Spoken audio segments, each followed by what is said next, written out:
everybody. The topic I want to talk about today is 5 things graduate students should do when they are exhausted.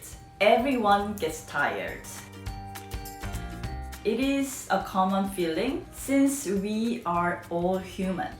The difference lies in whether we can afford to be exhausted or not. Many people in the workforce would tell you that you can't afford to be tired if you want to advance your career more quickly.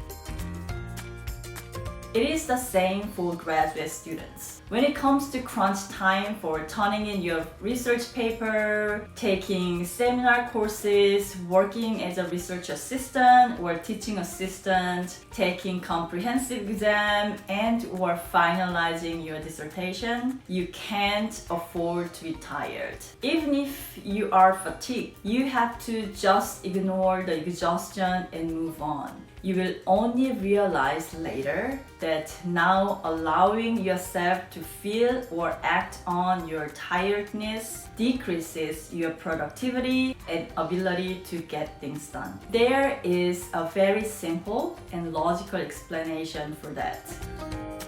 When you are physically tired, you are also mentally tired. Mind and body are one. When you are tired, you actually spend more time trying to form a coherent thoughts than actually get things done. As a professor, I don't want my students to turn in half-hearted work just because they are too exhausted to make it better. And professors, and I think most of professors can easily notice when students do not turn in their best work. Here are a few tips graduate students need when they are exhausted. Tip number 1, acknowledge you are running low on battery. Even the most advanced machine needs to be recharged or plugged into a power source. It is the same for humans. No matter how hard you mentally trained your mind to ignore exhaustion, your physical state will say otherwise. When you are running out of battery, you get cranky, perform poorly, make wrong decisions, and are not functioning at peak capacity. Many times, it can affect your decision making and how you treat others around you. Imagine graduate students snapping at their dissertation committee or worse, at their dissertation chair. It is perfectly okay to acknowledge that you are out of battery and that you need to take care of yourself. It is perfectly normal and no one expects you to run like a machine. Tip number 2 is allow yourself to feel the exhaustion.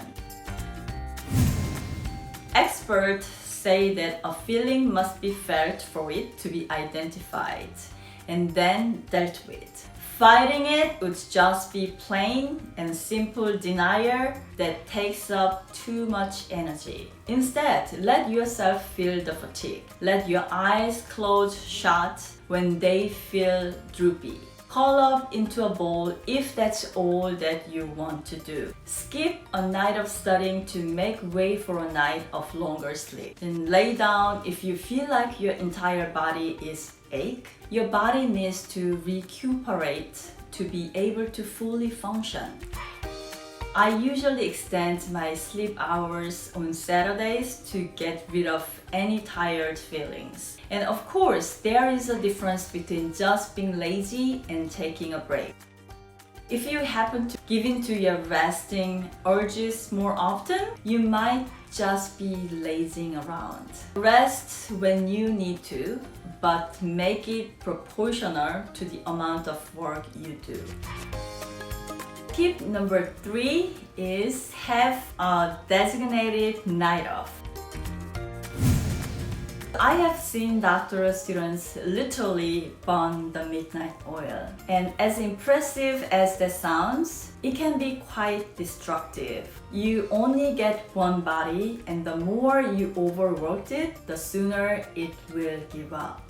I often tell my students to designate one night out of the week to take it easy. You can do some light reading before you go to bed just to keep your mind still in tune with your research, but nothing extreme that would shorten your sleep or relaxation. And of course, I also don't recommend you to go wild on your one night off and party till dawn. The purpose of having a night off from graduate school duties is to relax the mind and body in preparation for another week of rigorous studying. Partying will only bring you the worst kind of headache and regret the following day.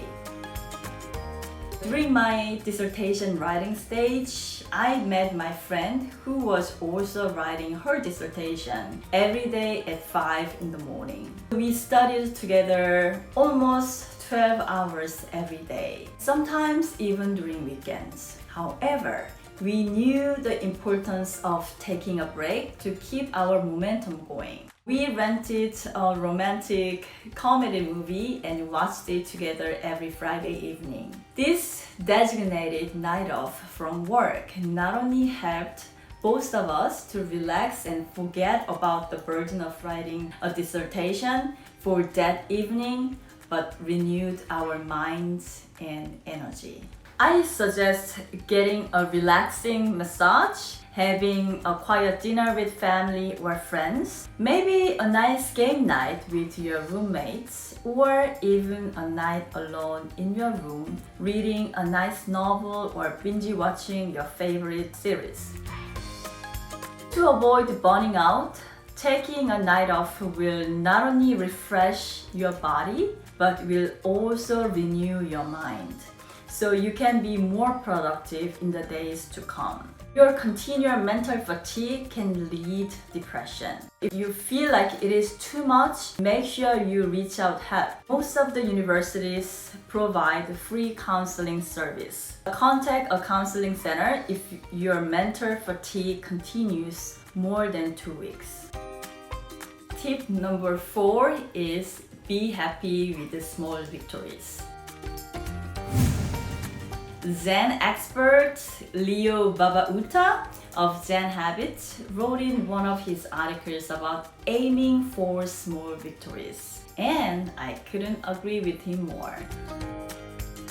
When you are so tired, accomplishing something small is already a win instead of being completely unproductive. If you are exhausted and tired, but also do not want to completely be useless the entire day, aim for smaller tasks. For instance, instead of diving into writing a whole new chapter of your dissertation or research paper, do something easier and less stressful, like organizing your files into a folder, or maybe organizing your data, or maybe just stick to answering a few emails. This way, you will get the satisfaction of not entirely neglecting your responsibilities for the day, but instead doing small amounts. Tip number 5 is be present when you give in. Another tip I picked up from Leo Babauta is to be present when you do give in. You already gave in, so might as well enjoy it fully. For example, if you do give in to quitting early to get more sleep, don't do anything that will counter that. Instead, do what you initially wanted to do and enjoy it. Go straight to bed and enjoy the rested feeling you will get the following morning. If you give in to just lounging on the couch with a pizza or to yourself, enjoy it and truly be present. Don't let other things distract you or make you feel guilty. The moment you let things distract you or make you feel guilty, you will feel even worse. It's totally okay to give in to your exhaustion. We actually need to, once in a while, we actually get to rest. Being humans who want to achieve, we sometimes deny ourselves the right to rest, and we end up burnt out to the point of losing direction and drive. If the content I covered today was beneficial to you, please like this video and subscribe to this channel. As always, thank you so much for watching, and I will be back with more tips.